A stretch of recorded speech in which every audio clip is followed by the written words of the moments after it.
Hey, getting a 404 error when trying to access GitHub script or file in TinyTask? You're not alone. In this quick guide, I'll walk you through exactly how to fix this.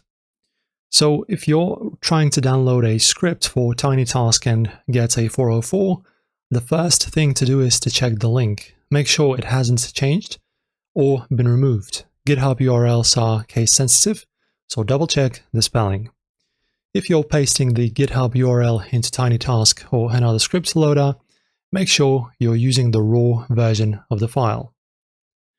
Click the file in GitHub, click the raw button, and copy that URL instead. Some GitHub files are from private repositories. You'll get a 404 even if the file exists, so confirm the script is hosted on a public repo. And that's how you fix the 404 error in TinyTask. If this guide helped, like the video and subscribe to our channel for more automation tutorials. See you in the next one.